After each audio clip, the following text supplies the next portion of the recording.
15 सितंबर 2015 Bengaluru, India. एक दिन बेंगलुरु के एक अपार्टमेंट से बहुत ज़्यादा स्मेल आ रही थी। ये स्मेल इतनी ज़्यादा थी कि साथ वाले अपार्टमेंट्स में रह रहे लोग भी अब इससे काफ़ी ज़्यादा डिस्टर्ब हो रहे थे और ये स्मेल दिन ब दिन बढ़ती ही जा रही थी। और अब सिचुएशन इतनी हार्श हो चुकी थी कि साथ वाले अपार्टमेंट के लोग अपने अपार्टमेंट्स में रह भी नहीं पा रहे थे। अब 2 दिन बर्दाश्त करने के बाद फाइनली लोगों ने अब ये फैसला किया कि वो अपार्टमेंट के अंदर जाएंगे और देखेंगे कि आखिर मसला क्या है। लेकिन जब वो सब अपार्टमेंट के बाहर पहुंचे तो देखा कि अपार्टमेंट बाहर से लॉक था। उन्होंने ओनर को कॉल की और जब ओनर पहुंचा और दरवाज़ा खोला गया तो उन्होंने कुछ ऐसा देखा कि जिसने उन सबके होश उड़ा कर रख दिया। उन्होंने उस अपार्टमेंट में बॉडी के छोटे छोटे टुकड़े देखे जो उस अपार्टमेंट के हाल में हर जगह बिखरे पड़े थे और उस अपार्टमेंट के हाल की दीवारों पर हर जगह खून ही खून था। तो अब सवाल ये था कि ये बॉडी के टुकड़े थे किसके और ये सब कुछ किया किसने था। इस सब के पीछे की बैक स्टोरी क्या थी। जी हाँ, मैं हूँ ज़ुहैब बशर और आज का ये केस है महालक्ष्मी का। तो चलें शुरू करते हैं।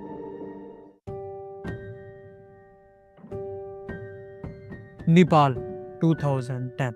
महालक्ष्मी अपने पेरेंट्स के साथ नेपाल में रहती थी। ये एक मिडिल क्लास फैमिली से बिलोंग करते थे और बेटर लाइफ के लिए इन्होंने नेपाल से बेंगलुरु आने का फैसला किया और 2010 में ये बेंगलुरु शिफ्ट हो गई। महालक्ष्मी एक बहुत ही अच्छी और खूबसूरत लड़की थी और 2019 में उसकी शादी हेमंत दास से हुई। हेमंत दास से इसकी एक बेटी हुई। लेकिन मसला ये था कि ये मियाँ बीवी हर वक्त आपस में लड़ते रहते थे और हर वक्त के लड़ाई झगड़े से तंग आकर अब महालक्ष्मी ने फैसला किया कि वो अपने हस्बैंड से तलाक ले लेगी और तलाक लेने के बाद वो अपनी माँ के घर चली जाएगी। अब महालक्ष्मी ने ऐसा ही किया और किसी को भी बताए बगैर उसने अपने शोहर से तलाक ली और अपनी माँ के घर जाकर बैठ गई।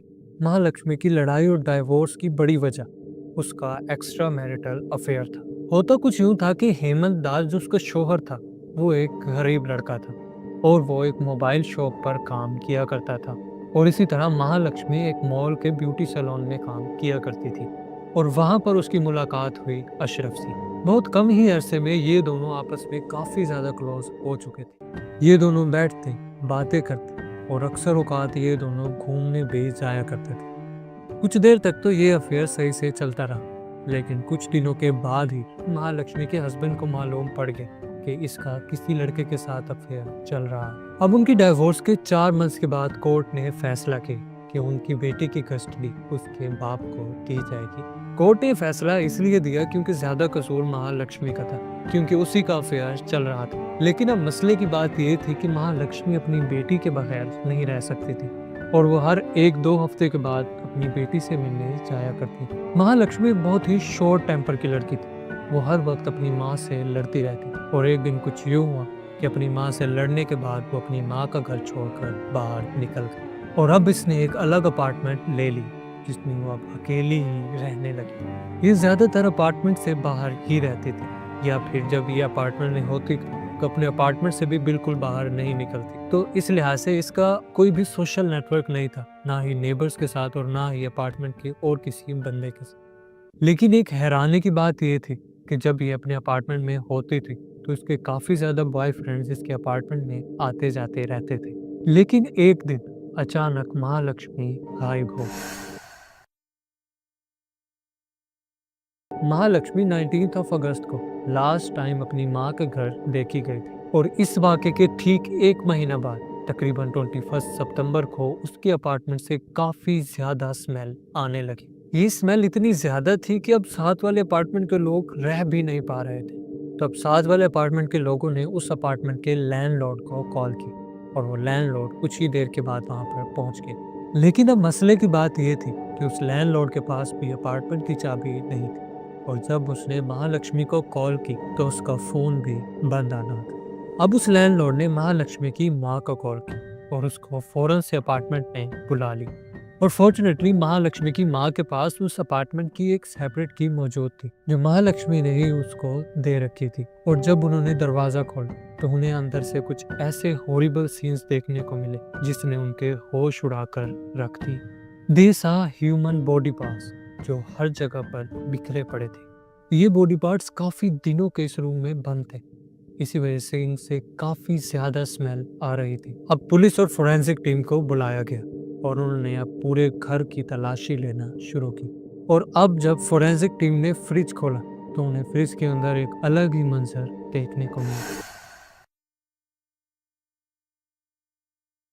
फ्रिज के अंदर महालक्ष्मी के काफी बॉडी पार्ट्स मौजूद थे और इसी फ्रिज के अंदर उसका सर भी पड़ा था और उस सर में कीड़े पड़े हुए थे। अब डीएनए से ये कंफर्म हुआ कि ये तमाम बॉडी पार्ट्स महालक्ष्मी के ही हैं। ये तमाम सिनेरियो देखकर महालक्ष्मी की मां उसी टाइम बेहोश हो गई। और अब जब फोरेंसिक टीम ने उसकी बॉडी के तमाम पार्ट्स को इकट्ठा किया तो वो तकरीबन 59 पीसेस थे और डीएनए से मालूम पड़ा कि इसकी डेथ तकरीबन 19 डेज पहले हुई और तकरीबन 19 दिनों से इसकी बॉडी यहीं पर मौजूद है। अब पुलिस ने फौरन से इन्वेस्टिगेशन स्टार्ट कर दी और पुलिस का पहला शक उसके हस्बैंड हेमंत पर गया। अब पुलिस ने उसके हस्बैंड को इन्वेस्टिगेशन के लिए पुलिस स्टेशन बुला लिया और हेमंत ने बताया कि जब महालक्ष्मी की डेथ हुई उस वक्त वो अपने घर पर ही मौजूद था।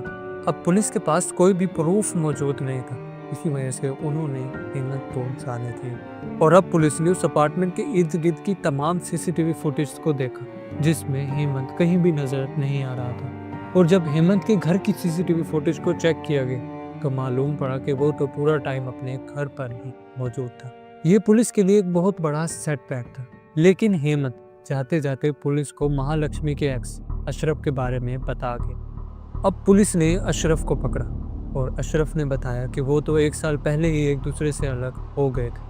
अब ये चीज़ पुलिस के लिए एक बहुत बड़ा ड्रॉबैक था क्योंकि ये दोनों ही महालक्ष्मी के काफ़ी ज़्यादा क्लोज थे और ये दोनों ही कातिल नहीं थे। लेकिन एक दूसरा ड्रॉबैक ये था कि उस बिल्डिंग के बाहर तो कैमरास थे, लेकिन महालक्ष्मी के अपार्टमेंट के बाहर कोई भी कैमरा नहीं था।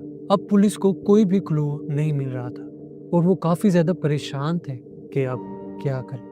लेकिन फिर कुछ ऐसा हुआ जिसने इस केस का रुख ही बदल दिया।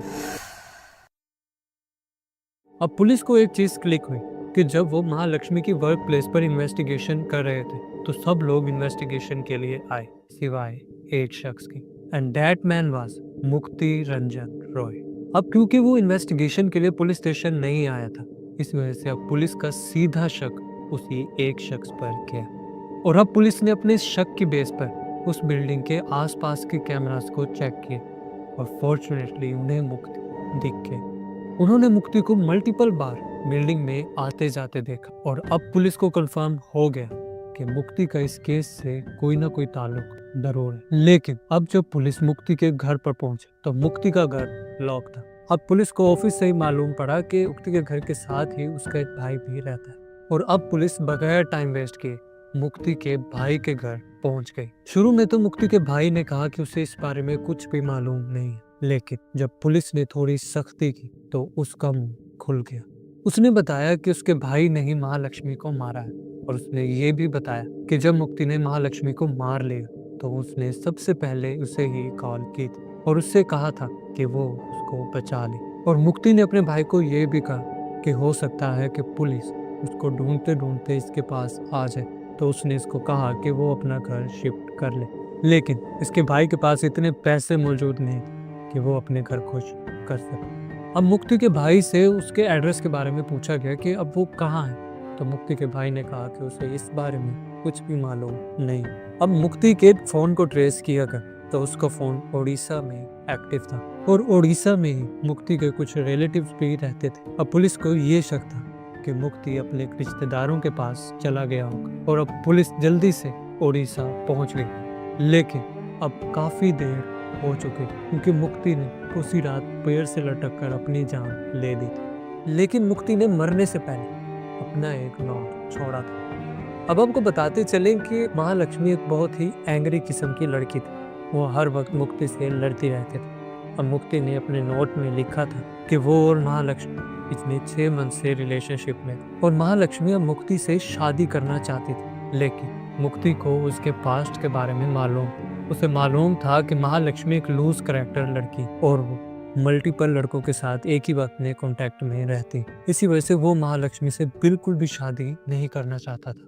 इसी वजह से अब इन दोनों की भी हर रोज लड़ाई होती थी और 3 सितंबर को मुक्ति महालक्ष्मी से मिलने के लिए उसके अपार्टमेंट में गया और इन दोनों की शादी के मामले पर दोबारा से लड़ाई हो गई। अब इन दोनों की लड़ाई इस कदर बढ़ गई कि मुक्ति ने गुस्से में आकर महालक्ष्मी के सर पर कुछ मारा और वो उसी वक्त मर गई। अब मुक्ति से ये काम गलती में हो गया था और वो महालक्ष्मी को मरी हुई हालत में देख बहुत ज्यादा परेशान था। वो पूरी रात महालक्ष्मी के साथ ही बैठा रहा और ये सर्च करता रहा कि अब इसको ठिकाने कैसे लगा। अगले दिन तकरीबन 11 बजे वो एक ग्रोसरी स्टोर पर गया और वहां से एक बहुत ही तेज चाकू खरीदा। उसने महालक्ष्मी के काफी ज्यादा टुकड़े किए, लेकिन अब प्रॉब्लम ये थी कि वो इनको बाहर नहीं ले जा सकता था क्योंकि वो एक ऐसे एरिया में रहती थी जहां पर बहुत ज्यादा भीड़ लगी रहती थी और वो एक सस्पिशियस सा बैग उठाकर बाहर जाना नहीं चाहता था। अब उसने उसके टुकड़े वहीं पर फेंके और वो वहां से भाग गया।